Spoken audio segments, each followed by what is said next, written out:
Nasıl? Hello everyone, this is Ayşenur Altan. Today I'm with my mom. We're gonna make Turkish kıymalı pide. Dediğim gibi değil içerisinde hangisi?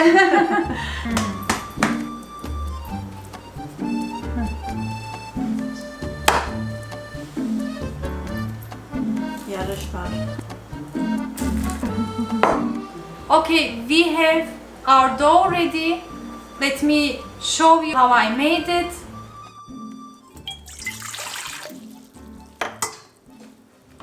To my mixing bowl, I added 1 cup lukewarm water, a tablespoon dry yeast and a tablespoon granulated sugar, and let it sit for 5 minutes to activate the yeast. Then to make my dough a bit richer and softer, added 1/3 of a cup vegetable oil, 1 cup more lukewarm water, and about 5.5 cups of all-purpose flour.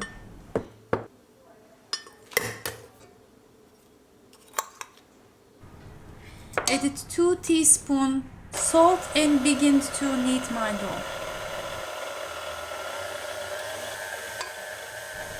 I continued to add more flour until I have a soft, not sticking, playable dough. I turned the dough into a ball, cover and let it rise until it doubled.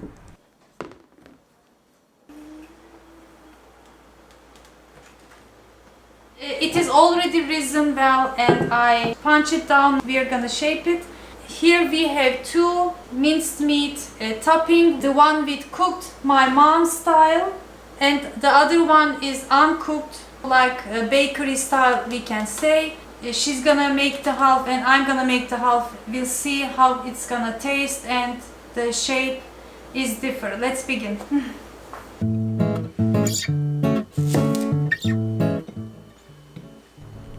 My mom and I make 2 different toppings for minced meat pide, and we also shape the pides a bit differently. So we decided to show you both versions and see how it's gonna come out.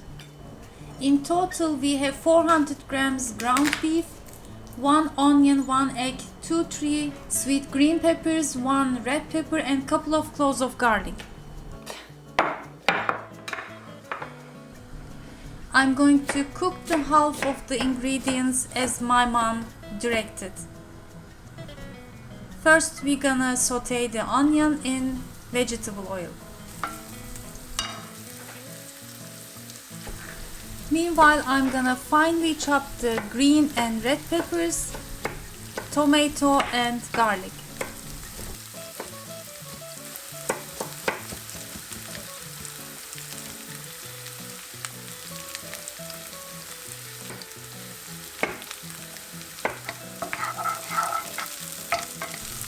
After sauteing the onion for a couple of minutes, I added the minced meat and continue to saute until it changes its color. Adding teaspoon of salt, half a teaspoon black pepper and pul biber, chili flakes, and then added the green and red peppers. For the second topping, I'm gonna use a food processor and chop everything and mix them together. First the onion, green, red peppers and garlic.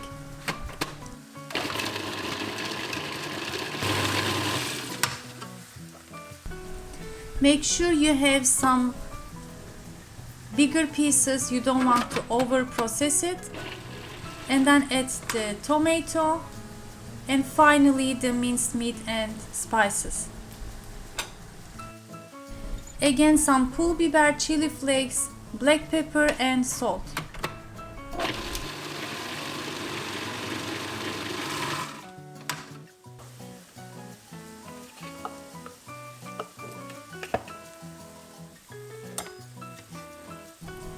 Back to my cooked topping, I added chopped tomato and continued to saute.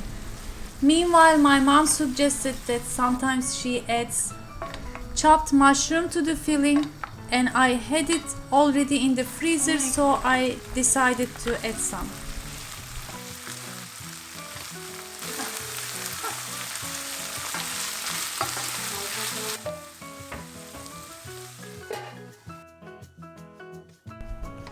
To my uncooked minced meat topping, finally I added a teaspoon of tomato paste and some olive oil to give extra color and taste. And it's ready. Ayağının altını şöyle yükselt. Tamam yani. Okey, tamam, şimdi başlayabiliriz. Güzel mi hamur? Güzel. So it's very soft dough, as you can see. First I cut it into two halves. 4-5 tane olur herhalde. 6 da olur. Çok kalın olmasın zaten. O zaman 6'ya bölüyorum sana da. Okay. The first half is here waiting, and the second half we cut it into 6. Now we're gonna shape. Benim dediğim gibi değil oklava. Ya normal oklava yok mu? So we're gonna make an oval shape.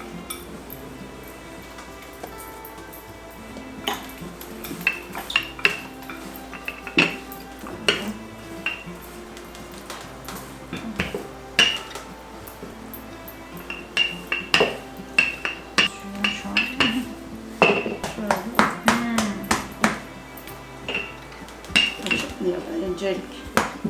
Kalın beze tutarsan daha geniş olur. Bak genişliyor zaten. Evet ama çok ince oluyor o zaman. İnce Bezeler olsun, biraz ince daha olsun, kalın evet. olursa. This is the first one my mom made. The first one I'm making now. Koydum.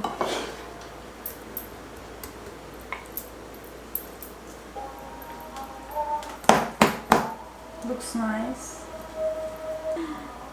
Okay. And this is the one I made. Here it is.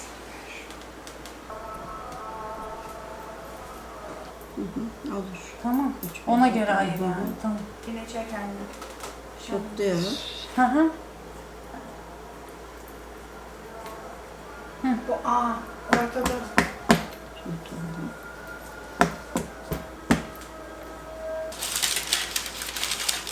Bir kendin nasıl istersen. Tamam.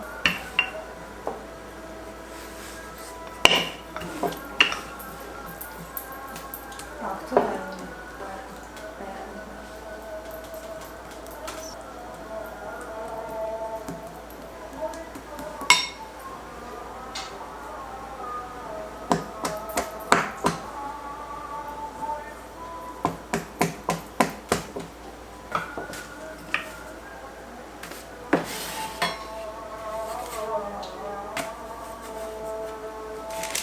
Okay, here is the second batch. I cut mine into 4 this time to make it even more thinner. I'm gonna try. But my mom prefers it to have a bit thicker, so it will be softer.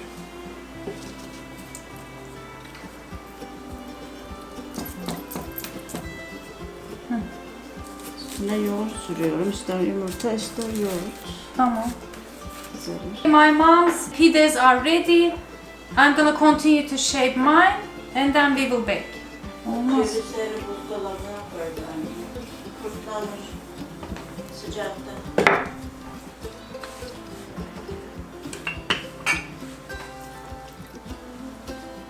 Ya konuştuk çok.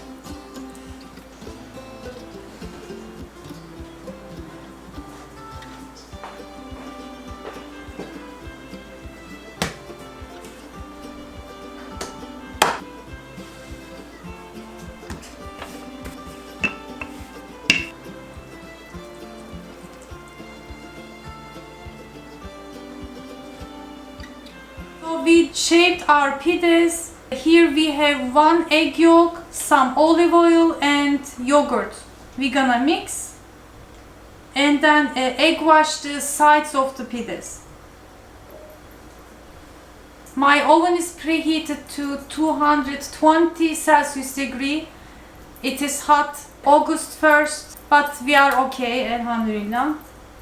Normally in bakeries, they don't egg wash, but they have like powerful ovens and a wood fire oven, so they bake the pides very quickly.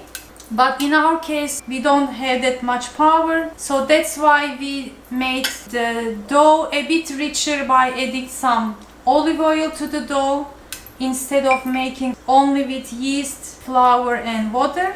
And as my mom suggested, you can also crack one egg to make even more softer and home style. Now it's time to bake. We will see how it's gonna turn out. Başka ekleyeceğim bir şey var mı diyeceğim yani? Etiket biraz şöyle stresli oldu galiba. Seninki düzgün oldu. Yo güzel. Görünüşte bilmem. Yo. Senin tarzın yani. Ben daha hani lokanta gibi. O seninki ev usulü gibi oldu. Aynen. Okay, we are ready to bake.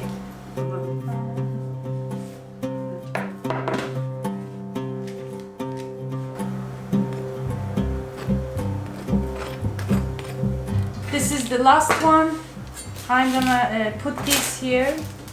And this is the one my mom made. I think they both look nice. What do you think? Nasıl görünüyor? Niye? Bence güzel. Hayır, böyle açık. Eyüp'te var. Güveç diye söylüyor. Dolgun. Karadeniz Evet, pidesi de dolgun. evet böyle oluyor. They are really soft. Kind of a bit thick crust. And mine is thinner. Yarış var. Yarış. Herkes daha fazla puan alacak. We'll see who's gonna get more score. Tamam. Güzel. Now it's time to taste. Şurada keseceğim, iyi mi? Daha düzgün tahtayı. Nasıl? Seç bir tane. Hangisini sunmak istersin? One from mine.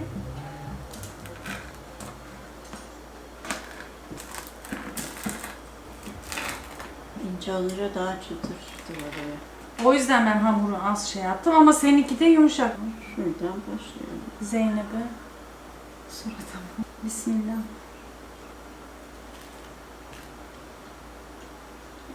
Güzel. Güzel. Zeynep is behind the camera tasting. Really good. Soft. Now my turn.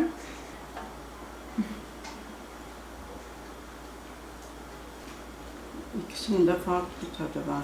Kavrulmuş, kavrulmamış çiğden. Değişik yani tadı. Herkesin zevkine göre aynı iç ama kavrulduğu zaman farkı var. Zeynep? Tercih edersin. Bu nasıl? Güzel. Baktı. ama Bu daha çok benziyor şeydekilere. Bu daha dışarının pidesine benziyor. Çok güzel. Bu da güzel. Ben beğendim. Sonuçta annem yaptı. İsteyen kaşar peyniri de koyabilir. Yes, we forgot to add kaşar cheese. Normally we do add on top either or mix it and then spread the mixture. Okay, my friends. This is the result. So, which one would you like to try? Give us your thoughts. I hope you enjoyed as we did to film together. Herkese selamlar. Okay, she says hi. Günler diliyorum. Hayırlı günler. Siz de. Yorumlarınızı bekliyorum. She says she is expecting your comments and likes ve de beğenileri de. Beğeniler var. Yes, your likes too. See you. Hayırlı Bye. günler. Bye. Tamam.